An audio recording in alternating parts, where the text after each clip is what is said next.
All right. Welcome back to a quick middle of Thursday night football episode of the ILBATDs podcast. It's just a two-man booth this week, myself and the commish.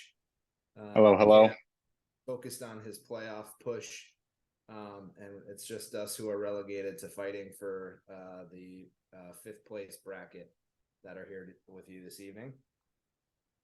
Should we dive right into last week's games or the last couple weeks' games? I think so. Yeah. I mean, when it's, you know, I figured we had to get a pod in since it was the first week or, first round of the playoffs. Obviously, there's a lot of storylines, a lot of, speculation because of the caliber of the matchups. You know, um, it was almost impossible to predict. I mean, given one matchup was still a 60-point gap, it still kind of got close there. But if you're looking at your matchup between you and Josh right away, I mean, Josh scored the most points of anyone in the entire league over the course of those 2 weeks. 284. That's a pretty impressive number. 100 averaging 140 both weeks. That's hard to beat. I mean, you didn't do too bad yourself. 230. But it's Josh's deep bench. I mean, that is an incredible output. I think 280. No one beat that over the 2 weeks. So props to him. I'd say he's the favorite. Looking forward here. Yeah, I mean the sad part of this is like I couldn't have done enough to beat him no matter what I did. That's also Yeah. like the silver lining to myself is at least like it wasn't like, oh, if I made one change and in my lineup or something, then like I'm able to beat him. I mean, I was projected to lose by 20. I slightly underperformed and he crazily overperformed his projections. So I got beat by the better team. It is what it is. This is payback for me saying in the preseason podcast that I thought he would win the toilet bowl. So he took that personally as he should have and made me pay for it. So yeah, I'll be rooting for him the rest of the way for sure. Yeah, I would say the same. If you lose to somebody, you kind of want them to win so that you can say you lost to the champ. And it goes to show, like after last year's performance from him, number one seed going out in the first round, and then after the draft, all of us were saying, "Wow, he did a good job drafting his bench players, but we're not sure about his starters." He really put it to the test, showed up over the course of the season, and that's how you do it. Round one of the playoffs, you're scoring more than everyone else. Props to the deep bench. Josh is there. Yeah. The upset of the first round, your matchup here with Troy, the one versus the 8 seed, you were projected to win by 23 and basically lost by 23, or 33 rather. How'd you feel about that one? Yeah, this one obviously hurts. I obviously also had a massive upset earlier on in the season. I was the one seed at the time, lost to Alex, the 12 seed. So that was an upset. And then I'm getting upset as the 1 versus 8 seed. Um, I don't think I was leading this matchup at any point over the course of the 2 weeks, but I did make it close considering the 60-point gap going into week two. I think I got within a point or two on maybe Sunday afternoon, maybe Sunday night or something. But then when you got Waddle and Mostert on a Monday night, that's when he blew it out of the water. Just like you, though, I couldn't have done anything. He beat me by even 33. I didn't have 33 points on my bench to substitute either week or combining the weeks. So Troy outright beat me. Well done. Made the right trades to get Mostert and Devontae Adams. I think, finishing the year strong with some of his decision making might get him over the line. And again, I'm going to be rooting for him because I want to say I lost to the champ.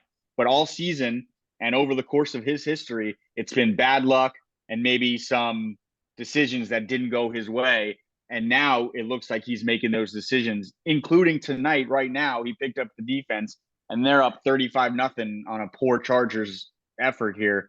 But props to Troy. I'm rooting for the Kapuka Shells simply because I can say that I might lose to the champ. The defending champ moves on as well. Third member of our crew, taking down Jason.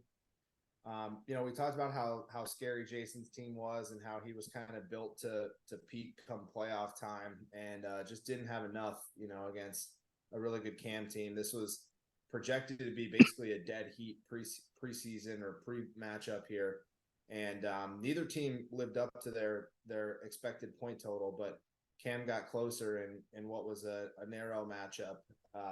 He advances. Yep, definitely under the radar. I was kind of rooting for Jason because Cam, his pedigree, I don't want to see him advancing, and that's exactly what he did. But that's you got to give him props. He's a great fantasy manager. He puts the time, effort, research in, and he gets the output. It's almost like anything else in life. You get out what you put in, and he puts it in fantasy football, and he's been getting it out. He's advancing. Close finish there, only 11 given it's 2 weeks.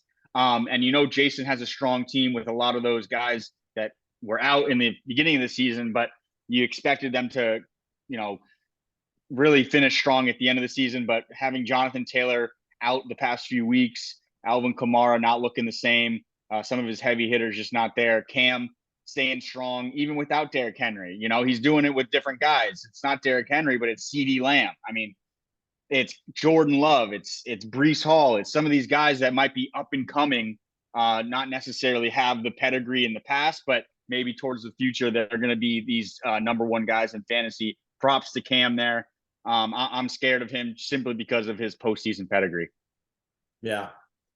And then in the last matchup, which ended up being the closest, this was the one we talked about on last week's pod, that after Thursday night football of week 1, I mean, it looked like Eric was dead and buried, and he almost came back. But, the third upset, only one favorite advanced this week in Josh.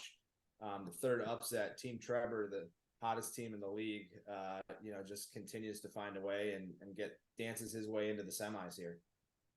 Yeah, it's amazing. First year back after a decade. You expected there to be some rust, and there was, because he did have those high games. He had those low games, but over these 2 weeks, he did enough, averaging 130 over the 2 games. That was about the average scoring of over the season. So if you're scoring just above average over 2 weeks, it'll get you over the line, even if it's just by 2 points. Excuse me. We know how good Eric is. He was right in with it last year, and he's only been in 2 years. So very strong manager. Definitely looking forward to seeing him continue in this league. But Trevor, man, I mean, if he can keep scoring these high games, I could see him winning this thing, taking it away year one, back from a hiatus there. Let's just hope he doesn't have one poor game, because one poor game, as we've seen, I put up 92 and I lost my matchup because of it.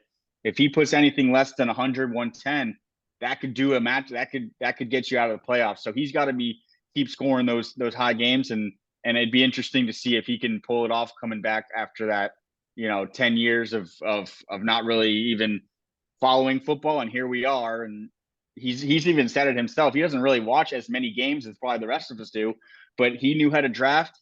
I'm pretty sure he made at least 1 or 2 trades.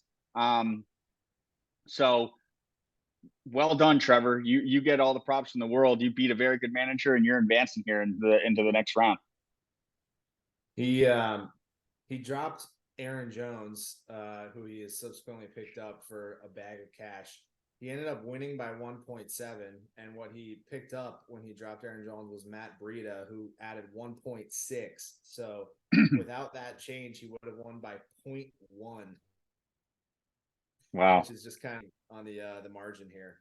I wonder if that Aaron Jones thing, maybe not intentionally, but it's a little bit of a dangle, like, like, look what I can do to you. He might be playing with his food here a bit. Let's see if that bites him in the bites him in the butt. But I mean, I guess as we're gonna look forward here to the next matchups. Yeah.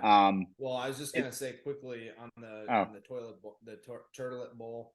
Fair. That's fair. Pretty impressive showings even from Alex and Willie. Who Willie did not set his lineup. But I mean, they put up like points that were competitive with like what Jason, you, and me were putting up. Meanwhile, in the top half of the bracket, so to speak. So Those guys did not want to have to ignore taking the ACT. So they made sure that they're safe, and it'll be Rob and Johnny who are allegedly supposed to take the ACT potentially. Yeah, I mean, not much to comment there. You kind of said it all. Even without setting your lineup, we're getting a winner in the toilet bowl, so that kind of tells you everything you need to know about the caliber of the toilet bowl. But I'll touch on it again for those of you watching. There's going to be consequences going forward. Maybe not a relegation as harsh as that, since this is a fun league. There's no money on it, but there will be consequences going forward that are going to be enforced, because it just makes it that much better when everyone's still playing through week 18 and not just forgetting about it. And it's supposed to be, camaraderie and activity. So I'm hoping that going forward next year and beyond, everyone will be setting their lineups and active throughout the full 18 weeks. Yeah. And then you were starting to preview this week. Yes. And right away, I mean, we were just talking about Trevor's team real quick. That's the February 17th bowl. Both Cam and Trevor's birthday are on February 17th, as well as Michael Jordan. I might as well add that. And I happen to be wearing his shirt. So that's pretty crazy how that's working out here. But nonetheless, good storyline here. Somebody who hasn't been in the league in 10 years and somebody who's won fucking 10 championships. So, impossible to predict, but that'll be a fun matchup if I were able to watch that specifically on TV, I think. Yeah. And then, on the other half of the bracket, of course, you have what many are calling the Revenge Bowl. Two good friends who lock horns quite a bit. They've been involved in some of the higher profile moments of the season, such as the Joe Burrow, Justin Fields almost trade. I think each one of them is going to be looking to get one over on the other and have the final say on how this season has unfolded. So 2 enter, only 1 can advance from that friendly foe matchup as well. Yeah, that'll be very exciting. That's some good insight there. Those trades, rumors / cold feet, whatever you want to call it. Obviously the banter between those two specifically, I think Josh is always good for a little bit of back and forth with anybody, but definitely Troy and Josh have had, the chat going more than the average chatter, I would say. And you can already see what's already taken place on a Thursday night. Well done for Troy to making these decisions. I think it's really going to turn his season around. I mean, now that we're in the playoffs, it might get him over the line here and get him a trophy. But either way, we know about Josh's team and his deep bench. So over 2 weeks, it might be tough. He might be a tough out, but yeah, both these matchups really are going to be nail biters, I think, for all teams involved. I'd love to be in them, but I also am glad I'm not, because it's so nerve wracking. Watching football should be fun. And when you got fantasy football stakes on the line, it can put a pit in your stomach. So, good luck to all of them. I'm going to have to say, bias is very much included. I'm rooting for Troy because I want to say that I lost to the champ. Yeah. I'm going to be rooting for Josh here. He took me out the rest of the way. And I'm rooting for Trevor, kind of as you mentioned, on the other side of the bracket, just to see the new blood beat the blue blood, so to speak. Yes. I think if I'm predicting, I'm gonna go with Josh, but I'm gonna go with Cam to beat Trevor. I think sure. Cam's sort of you've got to prove that you can do it until I'm not going to bet against him until someone proves they can take him out. Sure.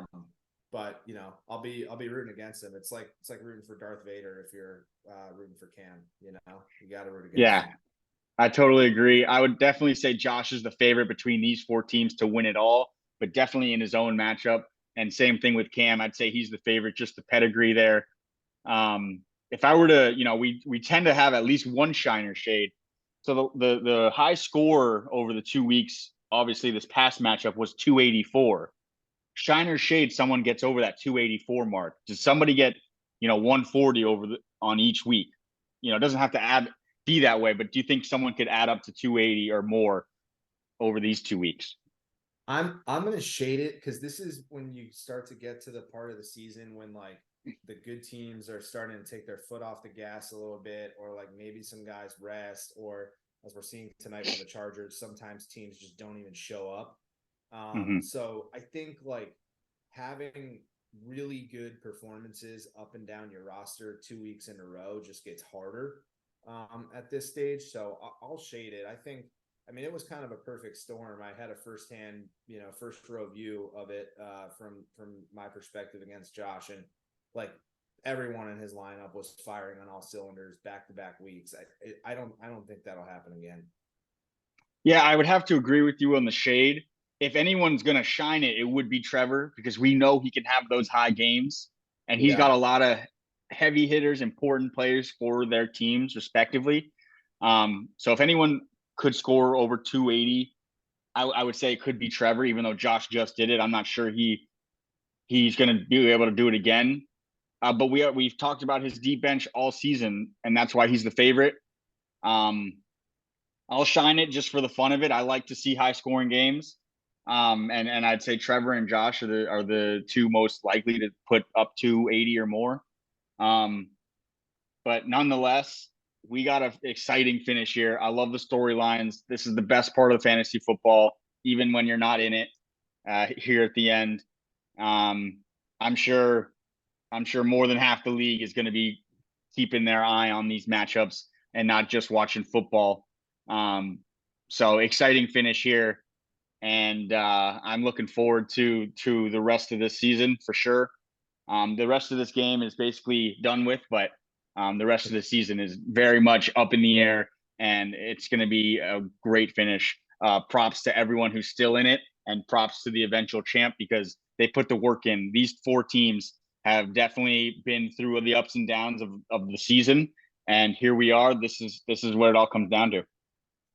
Yeah, well said. Can't say it better myself. It's been a pleasure. We'll be back this time next week. Yes, we will reconvene after the first matchup there, or the first week of that matchup, round 2, semifinals. And yeah, I'm looking forward to it. This is gonna be good stuff. Good stuff. Indeed. Well, good talking to you, sir. I'll see you soon. Yes, thank you, listeners. Thank you, Nick, of course, and I'll see you next week.